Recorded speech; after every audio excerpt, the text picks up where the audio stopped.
Anyway, John, it's great to see you again. I remembered after you said the workshops we did in there was a series of them in Vancouver, Canada, Yep. and those workshops were focused on raising Kundalini and all the energy work and that to do with it. And so this is very topical for the new program we're about to release called Raising Kundalini. And most of the stuff in there you would have, I would have told you at the Vancouver workshop.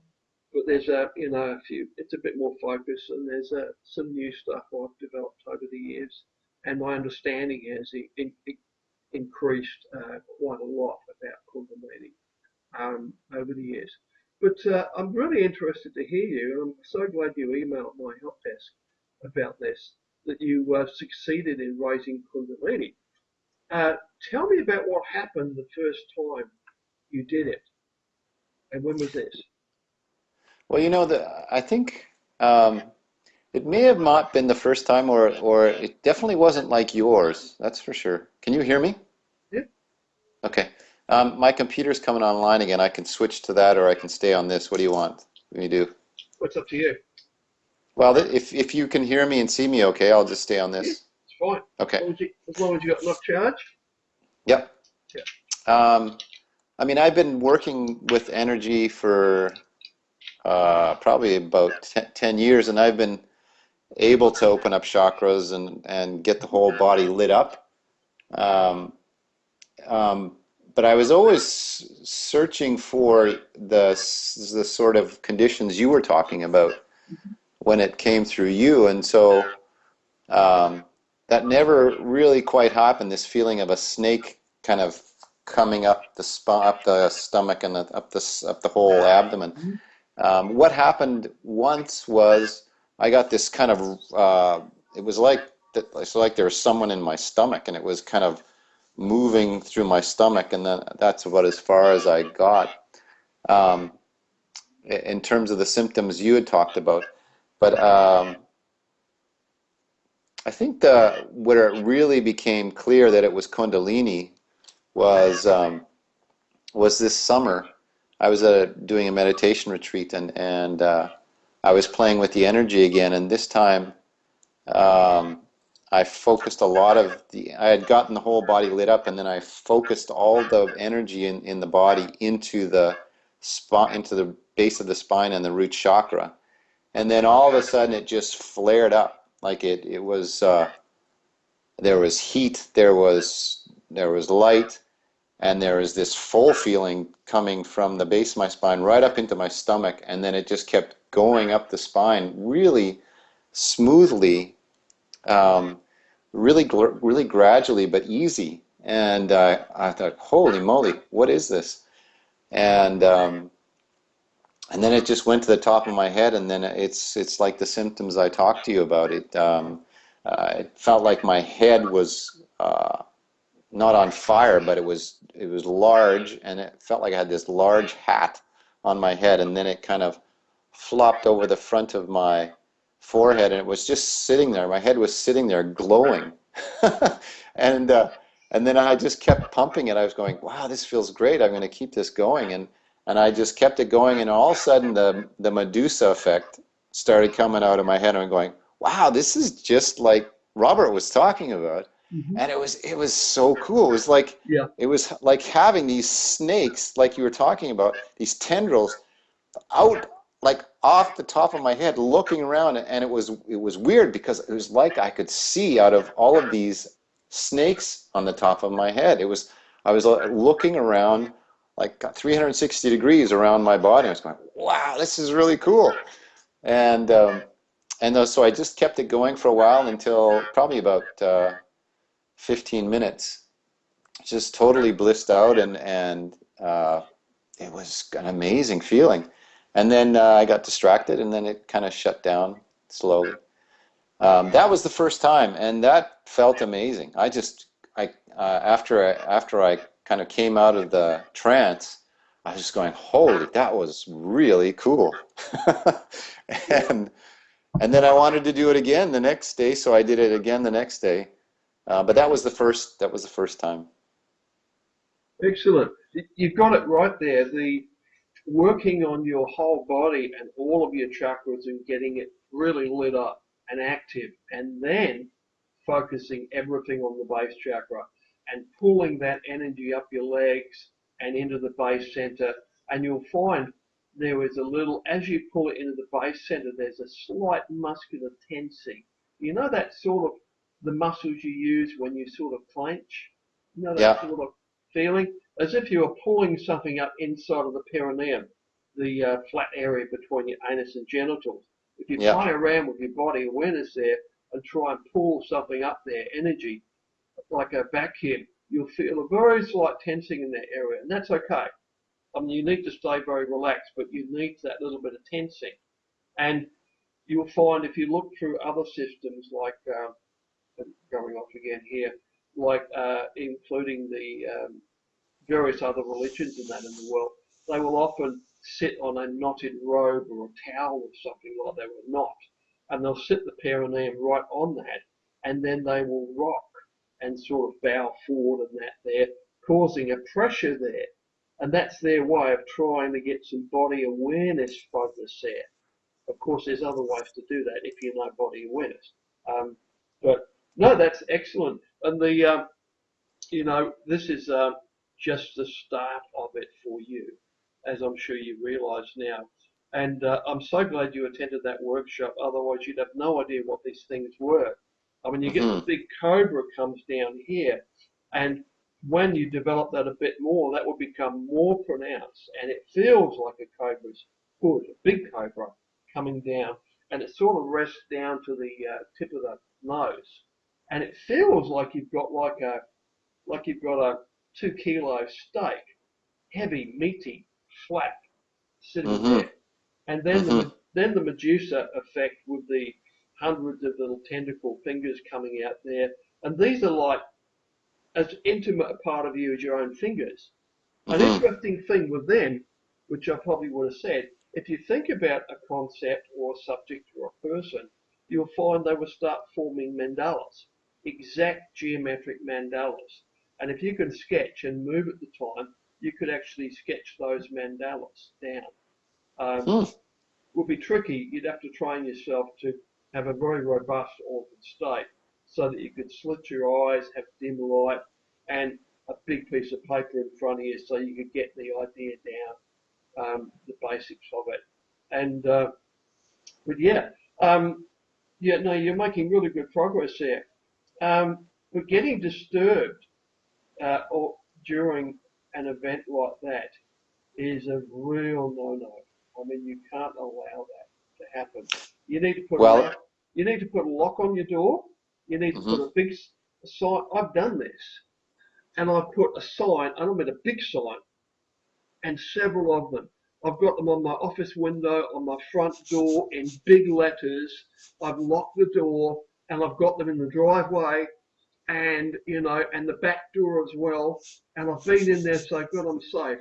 And I'm like 3/4 of the way into Kundalini, and I've got a friend turns up, and he's looking around, and he's banging on the window in my office, 6 feet from me, yelling out, "Are you okay?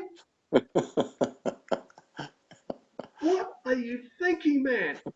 This big sign there. He had to pull it off the window to look through. It's like, I mean, as I said before about you will often get computer problems and technical problems when you are having interviews like this or doing anything like this because it's like reverse manifestation.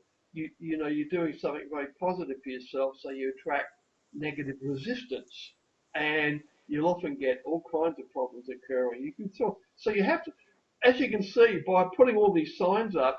I knew about that, and I was like overkilling the situation, and it still didn't work. This is why I recommend to people sometimes.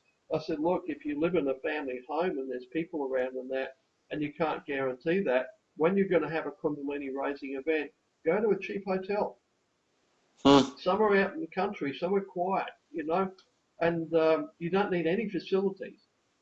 All you need is like an air conditioner if it's hot, or a heater if it's cold, because you're going to be sitting in there in the quiet, you know. just being alone. That's what you need. So, and some people have to resort to that. I remember many Well, years ago, I had to make a little place in my garden shed. I found an old chair and a bit of material and made a little spot to meditate. Because every time my wife at the time saw me sitting there meditating, she couldn't help. She got this compulsion. You could be doing something. You could be mowing the lawn. You could be putting that shelf up. You know that drill. And so I used to go out in the shed and meditate there, and she was happy because out of sight, out of mind. All the little tricks you have to do. You mentioned, John, that you had a problem. You did it twice in one day, and it caused some anxiety problems since then. Do you still have that issue?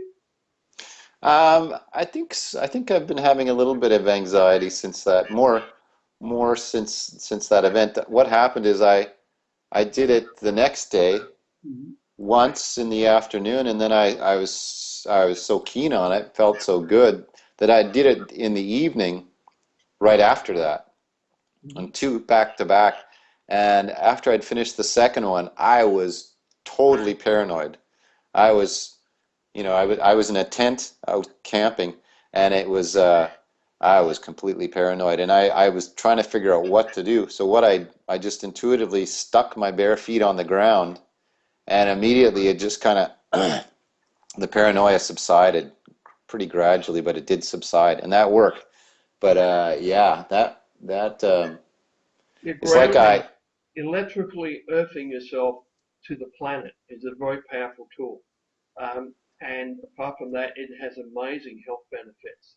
You'll find this is very unpopular and it's even a bit suppressed, but you can cure a huge amount of health problems and other things by electrically earthing yourself. And you can buy products. You can buy grounded electrically earthed bed sheets, and that typically it goes over the bottom half of the bed, so your bare legs are resting on it. And this has a cable. They've got copper and silver threads woven into the linen, and it's got a cable coming off it which you can plug into a power outlet. It's wired up just to the earth socket, or you can get a cable. You could clip it to a metal water pipe, like anything that's got a good earth, or you drive a stake in outside your bedroom window into the ground and attach a cable to that. Very, very effective and very helpful, particularly with Kundalini. And I think mm, even being earth to the planet, grounded electrically, will actually help facilitate Kundalini because you have a lot of when you're grounded to the earth, there's an exchange of electrons between your body and the planet. And this one thing is this helps the integrity of your cells. And I've seen experiments done where David Wolf did one on YouTube, and he had a big audience there, 500 people or so, and he got 10 people up the front at the start of it. This is all about grounding. And he actually grounded the entire audience. He had cables underneath the chairs and little wrist straps for each chair. And the people on the stage, he asked for people who are in pain now. And he got 10 people up there with various issues. And what he did was he took blood from each person.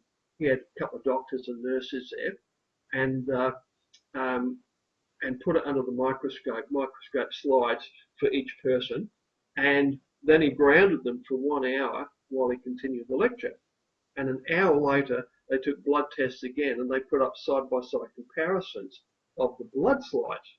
And the first test, there was a big commonality here. The first set of blood cells were munted and dented and clustered together, and they were clotting. You could see the clustering there. Didn't look very healthy. But the second set, you could see the integrity of the cells. Instead of being misshapen and stuck together, they were spherical again, round and separate. It's like they had little force fields around them. And in a sense, that's what they do have on that level. They have a little force field around electromagnetic repulsion between cells, and they fatten up and independent. And they explained there that the thickness of your blood from the start to after an hour being grounded has gone from the consistency of ketchup to the consistency of red wine, which is what mm, it's supposed to be. And of course, blood that is thinner will penetrate your flesh better. It will move through the core, move through the capillaries and that better. And of course, where blood is flowing well, your body can heal itself better. So, I mean, that's just one aspect of how the grounding can work. But I think for Kundalini, there is also a connection with the planets and the electrical activity in our planet as well that can facilitate it. You said you were camping when you did this. Tell me about the Hmm. situation you were in and how you did it. Were you sitting on the ground or in a tent or? I was in a tent. It was at a meditation retreat that I do every summer, and so it usually involves camping. So I was just lying down when I do it. I meditate best when I lie down. Mhm. And I just got out of the tent, stuck my feet on the ground, and that made a big difference. Because I was at wit's end at that point, going, "Geez, how do I reduce this anxiety?" Because it was full on. As I said, there was a herb out there called St. John's wort, which is very, very useful for that sort of thing. It has exactly the same effect as Valium does, in that it will make you kind of feel kind of cruisy and relaxed, and it will build up in your system over about 2 or 3 weeks, the same as Valium does. And it's very powerful, and you have to tell your medical doctor if you are taking other prescription drugs, because some drugs conflict with this, so Oh yeah. they have to know about it. But it's very powerful, and there are zero side effects, and it's Hmm. impossible to hurt yourself. About the only thing you would get if you took too much of it, I had a lady I recommended this to also for my Kundalini a few months ago, and she got a bottle of these, and she took like 4 of them straight off, and she got high as a kite. She said it was like marijuana. But I don't think anybody suspected that yet, or they'll probably ban it. Oh yeah. It's yeah, but it's very, very useful. And but the grounding is you can see your intuition moving through you, and this is your intuition plugged into your higher self, urging you. And at the time, you were open to that, so you just kind of went along with it. And this is what I've learned to do over many, many years, to go with that flow. That and sometimes it doesn't make a lot of sense to you, but when you enter the greater reality and you start working with your higher self, you have to be a bit shamanistic in the sense you have to let go of normal, rational, physical reality to a point. And you've got to allow yourself to get a bit silly and a little bit crazy. And like you would have seen some crazy people dancing down the street and being silly and they're just letting go. You have to get a little bit like that to really connect with your higher self, to go with the flow, because you're waiting for something, you have no idea, and you get this feeling, and oh, I think I'll just dance like this. And I mean, you may get the urge to dance with Kundalini when it's active in your system. It will want to move your body in certain ways. And if you look at Kundalini yoga, you'll find some of the movements that they do, like rotating the hips and things like that. People that have no knowledge of yoga whatsoever who are experiencing spontaneous Kundalini activations here. I was interviewing a young man last week, and he found himself doing the same movements spontaneously because he'd been doing them for some months. And then he got online and was searching up, and he found a Kundalini yoga website and saw some videos and pictures there of the exercises. And he was amazed. He says, "This is what I've been doing. My body urges have been making me do this, Hmm. dancing and moving in certain ways, and even making certain sounds intuitively." So you can see where the masters of the past would have taken these observations and developed exercises to emulate Kundalini symptoms as a way of encouraging them. A good example of that is the exercise of placing your tongue, curling it back and touching it to the roof of the mouth. And as well, putting your eyes on the inside of your closed eyes, look up to about here with your physical eyes. You're raising your eyes. It's not particularly comfortable, not painful, but it's a bit of a strain because your muscles are not used to doing that. and it's a bit of a strain. You have to get used to it. And you see these pictures of yogis, and their eyes are open, but they're just white eye showing because they've raised their eyes up to here. And we're trying to, those two actions there connect two big circuit breakers inside the Kundalini mechanism. And you'll find when you do that, you can encourage that big connection to occur, and that can push you over the edge, and you'll get this boom, big energy movement.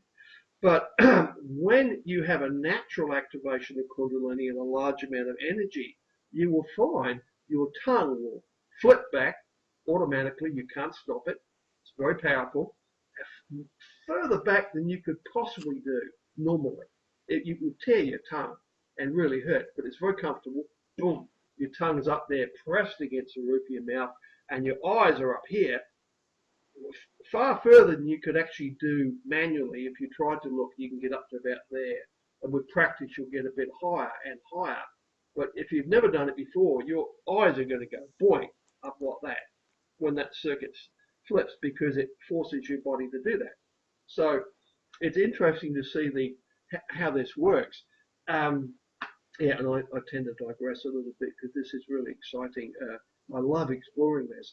And the more I go into this, I find the less we know about it.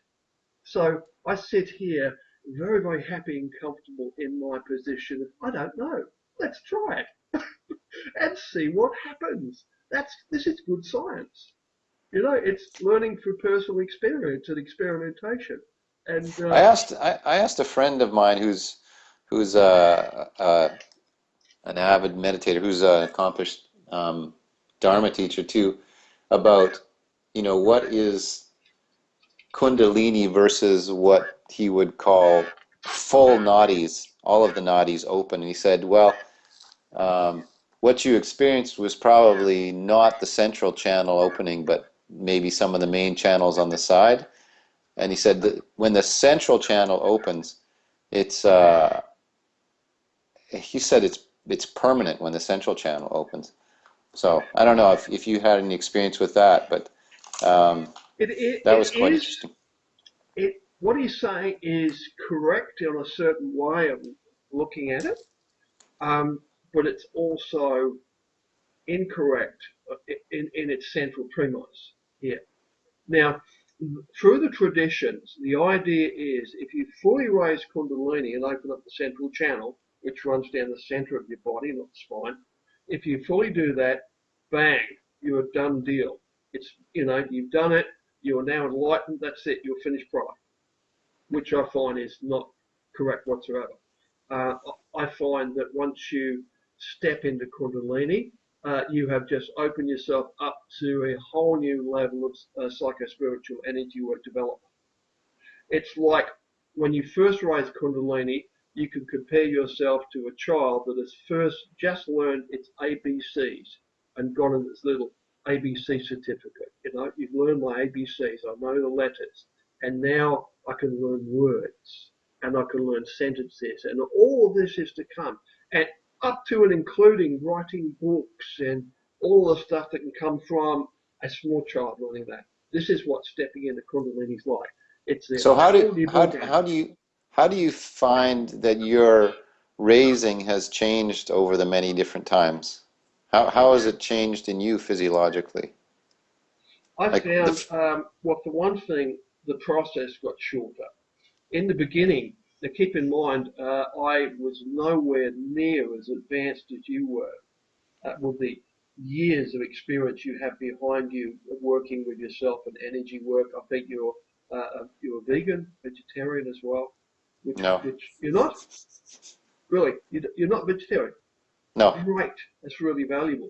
I was writing about that the other day, and I was wondering, how did I know? Because when I did it, I was a vegetarian, and I found that made a difference. And I think for me at the time, I had a lot of experience meditating in that, and healing, but not with Kundalini. I just decided to do it, prepared myself, fasted for 3 days, gave myself an enema and stuff, and sat down and did it.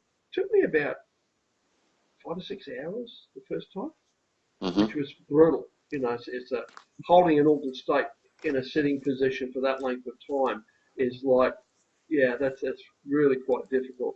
But I succeeded. Now, when the first part of my experience there was a massive Kundalini spike up through the spine, major painful up to the life-threatening level, and I thought I was going to die. It was like mains voltage on fire, burning hot all the way through, just boom.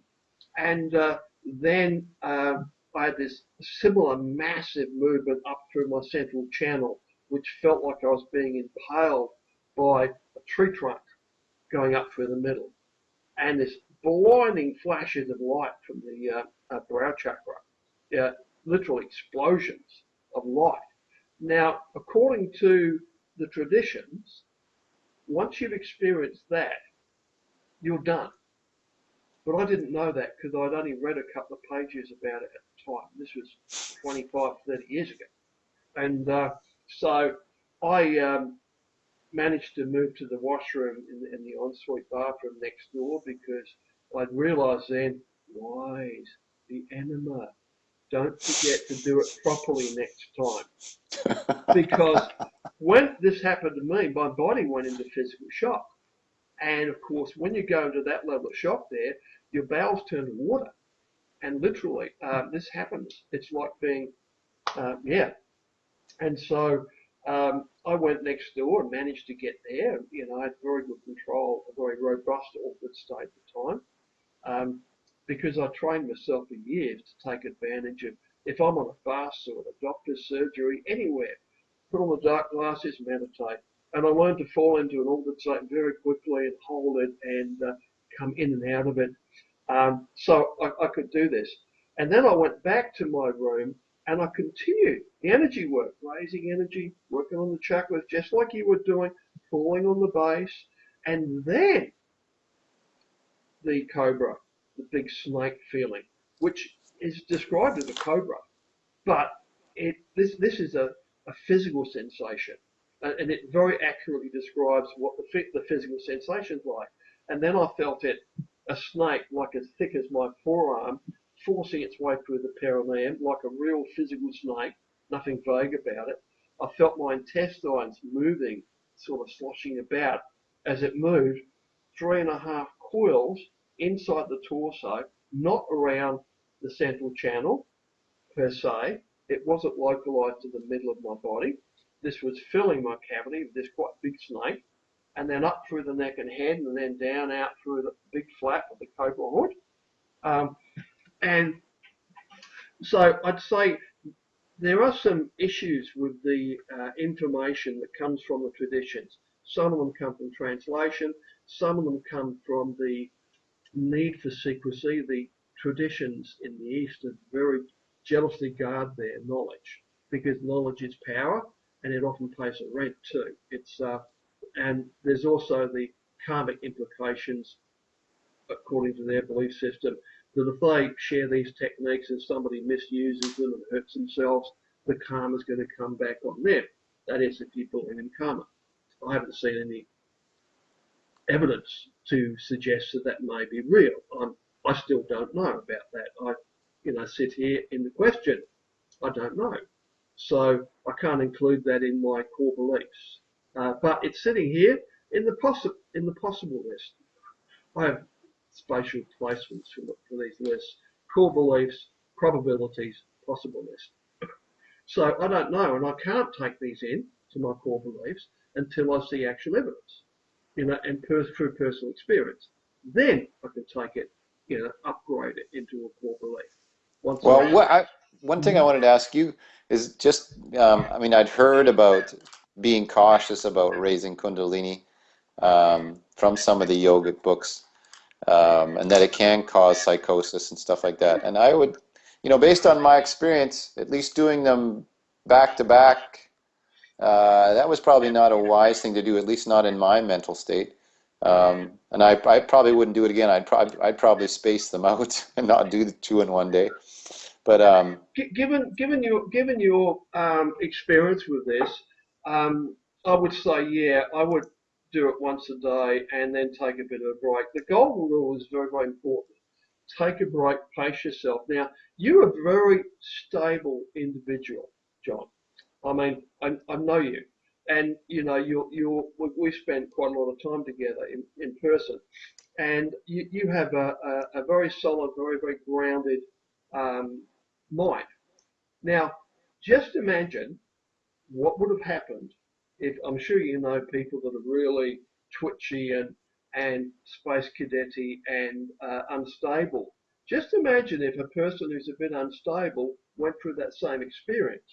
Oh, They, that would have put him right over the edge. they would probably be in the local mental facility under Yep. medication, because Yep. this is what happens when you have instability in your, mental instability, psychological instability. You can have trauma-induced instability from events in the past, and you can have a lot of internal conflicts.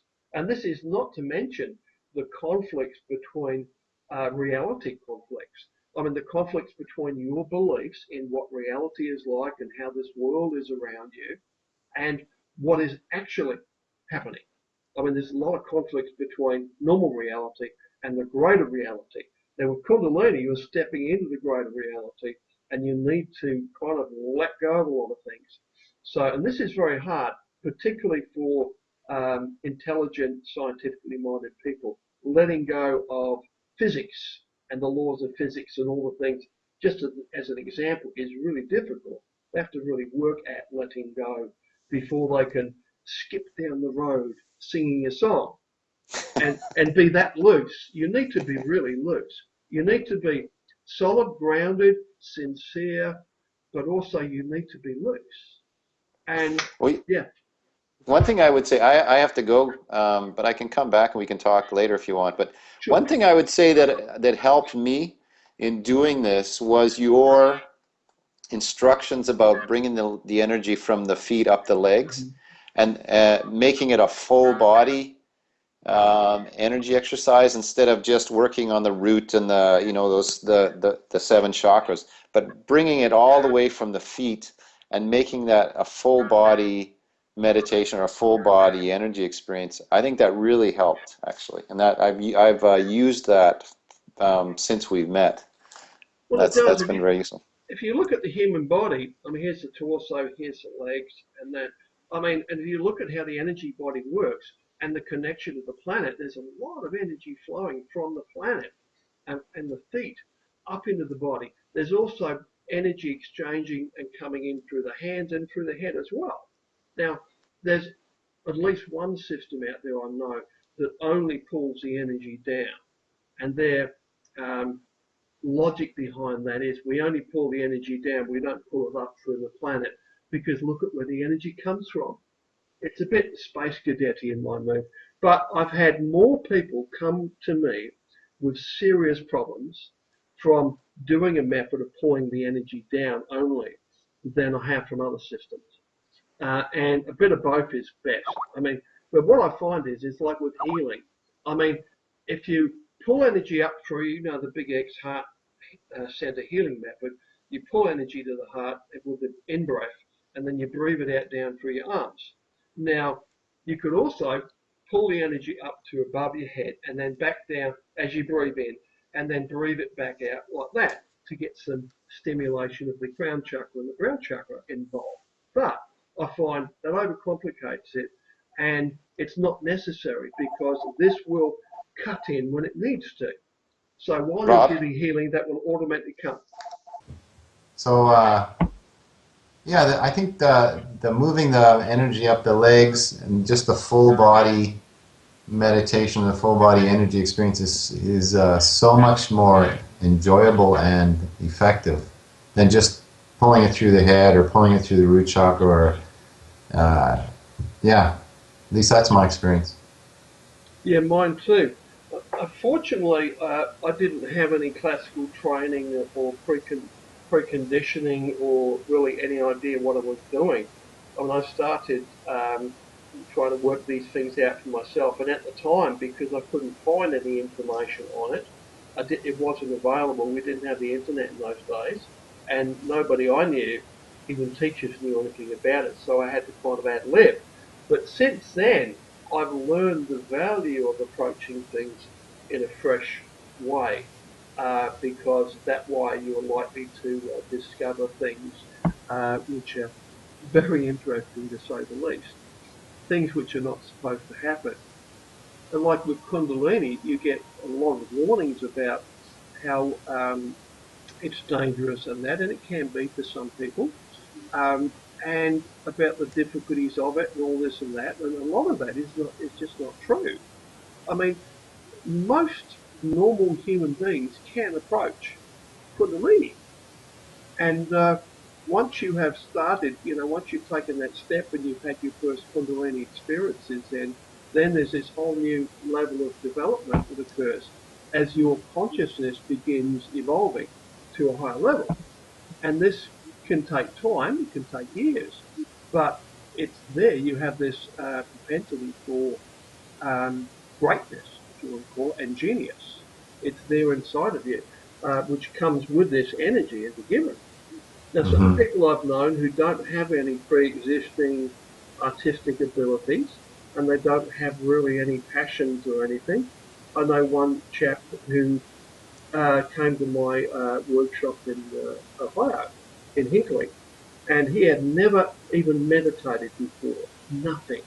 He came along with a friend just for the trip, and on the second day of the workshop, about halfway through the day, he had a full Kundalini rising experience. Now here's a man of about mid 40s, I suppose, 40 to 45. Never done anything, no experience whatsoever. Full circuit experience. The first thing and the big mind's eye explosion happened. Now he had no pre-existing talents or ambitions or ideas or anything. He likes to watch football and baseball and goes to work and does a little bit of gardening, and that's about it. Drinks a couple of beers and regular guy. And he, that's right. I think he was an engineer, and he said to me, he said, all this stuff about Kundalini and that, it takes a lot of time and this and that. He says, but having a pet snake inside you, that's cool. He he raises Kundalini every couple of months or so just because he can and because it is super cool. And every time he does it, it's a little bit different, but he still doesn't want to do anything. I mean, you could say this is an evolved soul having a holiday on Earth, and even though he's got all these capabilities, he doesn't have to use them because he's here to relax and have some R&R.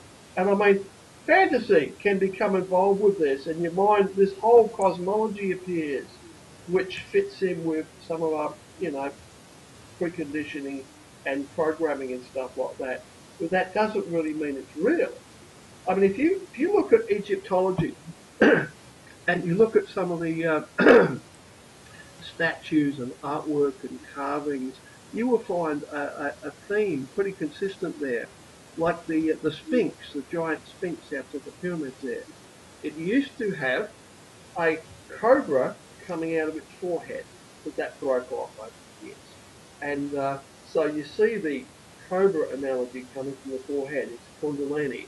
And you find the Uraeus headpiece, which is a gold circlet that goes around the head, and then it's got a cobra coming out from the forehead. It's all through their art and literature. Well, whatever survived in statues and that. Now, to me, it's obvious they knew a lot about Kundalini and revered it. And there was very little historical data about you could say, the Egyptian Empire that built the pyramids and that. But I think, well, if you had this knowledge, I mean, you would want your world leaders to have raised Kundalini, and you would want your great engineers and scientists and your artists to have raised Kundalini to release genius in them, because that will make them the best they could possibly be. And a bit of psychic intuition and that would be great as a world leader of any kind. So to me, the connection is obvious, and you'll find this in other cultures around the world as well.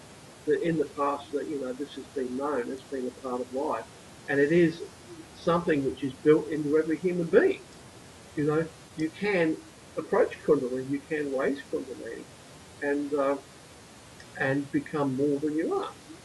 And if you're not interested in doing anything, it's just a really cool thing to do. Yes, physically, just physically, it's an amazing experience. Yeah, yeah, But I tell would me agree. again, the backtrack here. You said you were camping when you did the double hitter Yeah, yeah. there. Were you camping alone, sleeping in a tent? What was Well, the there were situation sites. like? And what did you eat? And I was camping alone, and the sites were fairly isolated from each other. There was about 14 people at the retreat, okay, so it was a big piece of land, and I was eating just good, healthy food. But it wasn't vegetarian. It was mostly vegetarian, but there was some meat, hmm chicken, fish, whatever we had.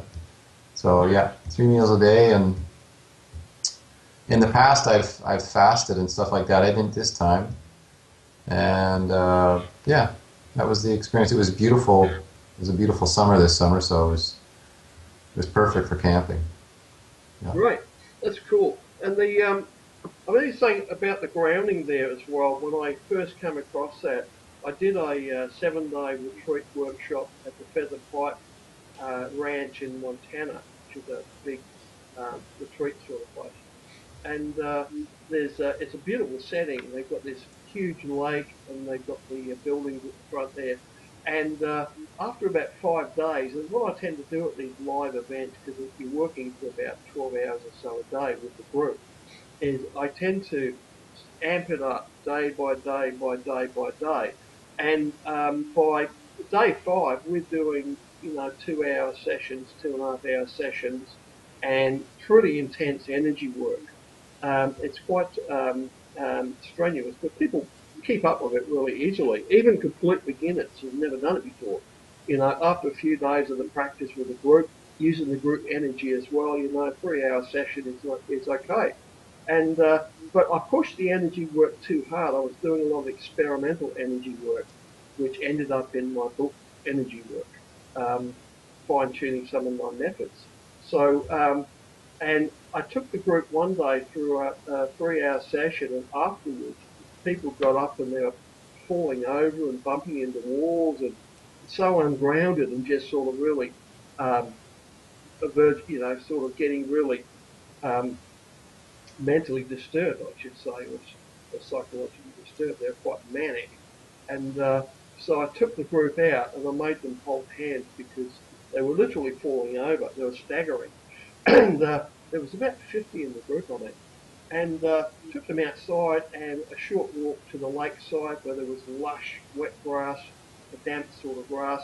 And I made everybody lay down and dig their bare feet and hands into the grass and the soil and lay on their stomachs and just let the energy soak away. And 10 minutes of that worked a treat. Everybody was fine, back to normal again. So Yeah, it's a I believe it. very powerful remedy for that. And if you can't find an open space to do that, say you're in New York in an apartment, you can get in a shower. I mean, a shower will electrically ground your body from the water in that pipe back to the dam or wherever it comes from. It's going to be heavily grounded. So a bathtub doesn't work because you're insulated unless the water's running. Hmm. If you have to use a bath, leave the tap trickling so you've got a solid stream of water going into the water, and that will provide the earth. Hmm. One thing I also used was I had a really bad accident on a coral reef and ripped my toe open and it got infected. And I used how you teach us to move energy up and down your feet? Yep. That's how you start some of that stuff. And I used that. I mean, I was either going to go to the hospital or I was going to do that. So I tried that instead of going to the hospital. And that was the next step. And I did it. I moved it up, just moved the energy up and down my feet, and it was fine in the morning. So Oh, great. otherwise, it was throbbing and painful, and was going to need antibiotics. Yeah. Yeah, well, what you're doing there is when you're moving your body awareness through an area like that, and you'll find when you're going through an injured area, particularly when it's getting infected, it'll hurt. It'll increase the pain a bit, but um, it's like the purpose of pain in your body. I mean, pain, apart from alerting you to an injury, also galvanizes your body's self-repair, self-healing system.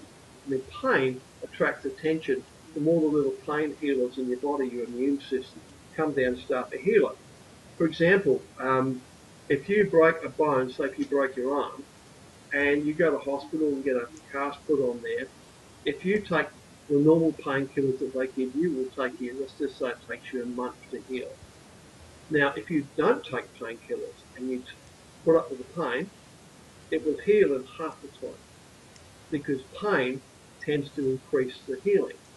So the body awareness energy work for self-healing works along similar lines. By putting your body awareness and intention into an area, it stimulates your body's own self-healing mechanisms more strongly than would normally happen. Because if you've got, an injured foot or a toe, you'll tend to try and take your mind off it and distract yourself. So you try not to think about it. But if you focus on it, it's more painful, but it will tend to heal. And of course, if you're out in the wild somewhere, it's a really good first aid as well. No, it worked. I was very happy because I didn't want to have to go to the hospital and get antibiotics and all that stuff. So. Yeah, yeah. I've got a feeling you're back on the anxiety here. So after you did that, the anxiety you told me about that eased off progressively. Has it been steadily easing? Well, there's been some stresses involved as well. I think it's just made me more sensitive in that respect. It did subside considerably, and I had great meditation experiences after that. But there has been a bit of an edge for the last 4 months. Yeah, 4 months. 4 months. Yeah. So it's been easing. So I would suggest if it's tolerable, you should probably ease off on the Kundalini for a while until you feel completely normal. You'll know when you're ready to go back into it again. But like the bodybuilding analogy I'm fond of using, which applies to this, is you push your limits a bit beyond your safety limit there, and you suffer a bit because of it. But your body mind is brilliant at healing itself, and you'll find your energy body will grow a little bit more robust, and you will tend to evolve a little bit if you give your body time to heal. I mean, it's like having a broken arm again. You don't want to go out there like 2 days later and start using it because you'll interfere with the bone healing process here, and you'll confound it. And you could cause yourself, permanent problems. But if nothing else happens, I mean, take a bit of St. John's water if you need it to help. But this should, in my experience with a stable person, it should ease off, and it will take as long as it needs to until you are completely well again. And continuing to meditate is a good way, also a good way to monitor your progress, because if you're going okay in meditation, that's a good sign as well. No adverse effects coming up there. So just kind of know that this is healing, and it will eventually come right. And if you Yeah. feel like 90% better, you're like, it's probably okay to get back into it again.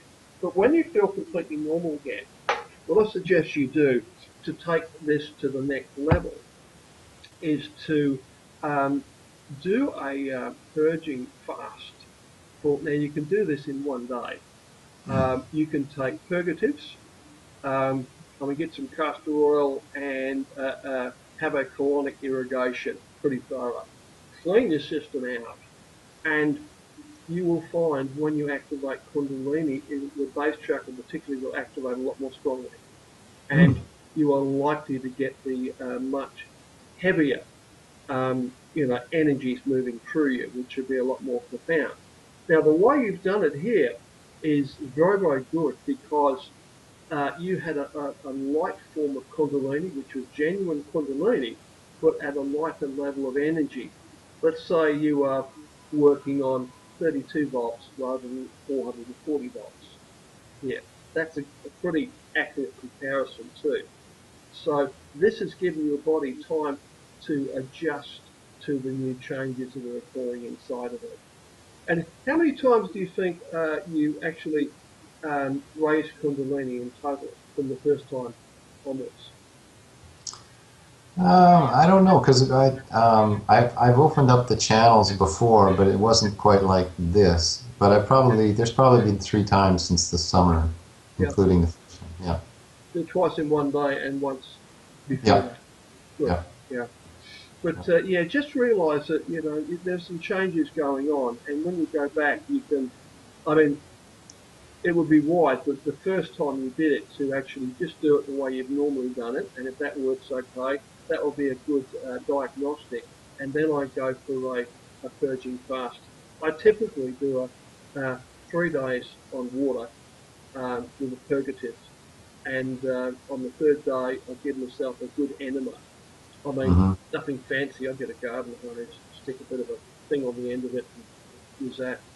Yeah. It's pretty basic. Um, or you can get those little travel douche kits, which there's something, but I find you can't beat a garden hose. You just got to be. I wouldn't advise it. I mean, It's duty of quite care there. I mean, you it's could quite the cause image there, Rob. yeah, you Yeah, could just you turn could on the tap and get yeah it going. you could you could cause yourself quite a bit of damage that way. It'd be sensible to get like a garden hose because that's about the size you want. Now, Yeah. the difficulty is if you use like a douche kit, it's got quite a small nozzle on it there, and you find you don't get a very good seal. It's very, very difficult to get enough water in to your valve to give it a proper flush. Now, you need to get in about 1 gallon, which is like 4 litres, which the average valve will accommodate quite easily. You get a bit of pressure and discomfort there, but there's a big difference between discomfort and pain, and you'll find that swells up the bowel instead of it being all knotted and twisted, which the typical person has. It will swell up and cleanse itself out, and is very, very good for the health. But I mean, you could get a bucket or container of any kind, just go to Home Depot and get a couple of plumbing fittings and a couple of a bit of silicone, and put um, a fitting on the bottom of a bucket, for example, that you can hang over the shower taps or something, because you need to elevate it. And then you've got a hose coming down, and put a little tap there, and then get yourself a suitable nozzle of like smooth plastic with no sharp edges, and use that. Because the normal travel douche kits you get, I have one No, right here somewhere. I'm pretty familiar. I do it quite regular anyways because I do liver cleanse. Yeah, So, it's but very healthy. But it's very good. the normal douche kit things and that they don't hold enough fluid, and the nozzle's usually not much too small, so you Yeah. get it kind of spraying out around the edges. It's just well, you got a matter of fact about these things. Yeah, it's a bit of a giggle, but I mean, these sort of things are really really wise for people. Apart from the fact, I mean, there are some people out there that, like yourself and like that guy I mentioned at my workshop in Ohio there, that without any fasting, without any enemas or anything, just in normal life will sit down, energy work, and they'll have a Kundalini raising experience. Now this man had a fairly light experience as well, but it was definite serpent-like snake, and the experiences there. And it was interesting too because I hadn't written about this much at the time, and I hadn't talked about this in the workshop before this. So this guy wasn't front loaded with his, as can happen sometimes. I didn't put any thoughts into his head. So, but similar sort of a thing, fairly light affair, quite profound, but nothing uncomfortable. But I think to get the higher levels of energy going, which you want to, is I think cleansing that area is makes a big difference. I mean, you'll Oh, it's find good. if you've done fasting, John, you know that when you're fasting after like the third day, when your hunger, your digestive system shuts down, and I've just finished a 28-day water fast myself, actually. 28th day. 28 days, and I feel great. Did you Wonderful. did you did you have lemon juice or something? Did you have just water? Just water, filtered water, yeah. And I've got That's a it? yeah, I've got a reverse osmosis filter here. Now, if you look into it, I suggest you do your research on this before you try it. Do not take vitamins or minerals in pill form. I took probably about every third day I take some colloidal minerals, liquid minerals, and sometimes probably about once a week, it's only twice a week, I would have the juice of half a lemon in some water. And I would do that only for the reason if I work on a computer all the time. If my eyesight started getting really bad, because your eyesight tends to get weak when you're fasting, and I'm using my really strong reading glasses for my computer, and if they got too bad, I'd have like the juice of half a lemon, and nothing, just mixed in a bit of water, and that helps a lot, along with some liquid minerals, not vitamins. And that's about all you want to take. And you don't want to take any, particularly not pills. And I've tried this. I mean, you take a multivitamin pill and that, when your digestive system shut down, it's like, whoa, like you swallow a brick, it gets quite painful. You know, plus it starts up your digestive system again and causes lots of issues. So you want your digestive system to completely shut down. And You did 28 days? yeah, yeah, Just water. just water. I finished that about 4 weeks ago, and then I took 2 weeks off, and because you have to do a refeeding process for 50% of the time of the water fast. You've got to refeed.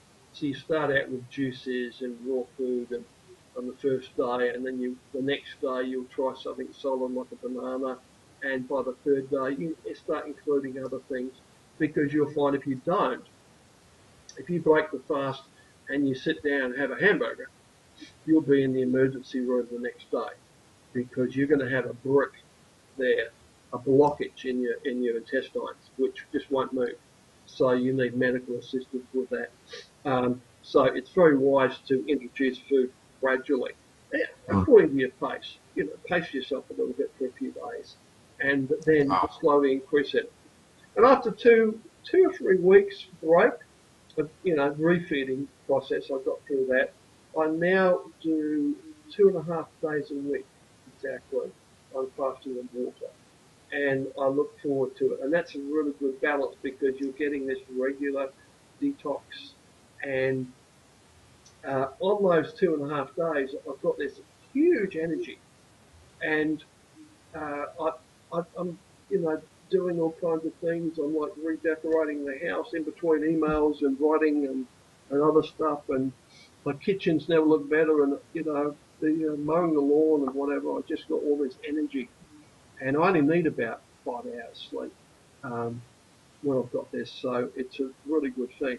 But yeah, you can also do juice fasting as well. Fasting on juices is a much easier way, particularly if you have to work. And Yeah, I've done that. I've done that. I've done the master cleanse yeah, with the lemon juice and the cayenne pepper, and water but fasting. Yeah, I that's a can't really imagine good doing one. 28 days.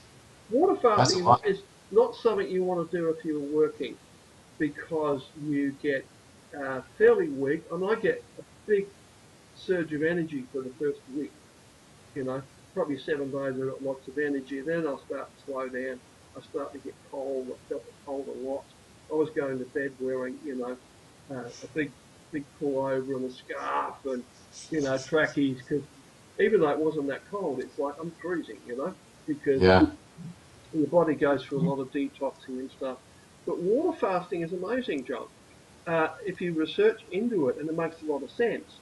And I'm doing this one for self-discipline, but also self-healing as well.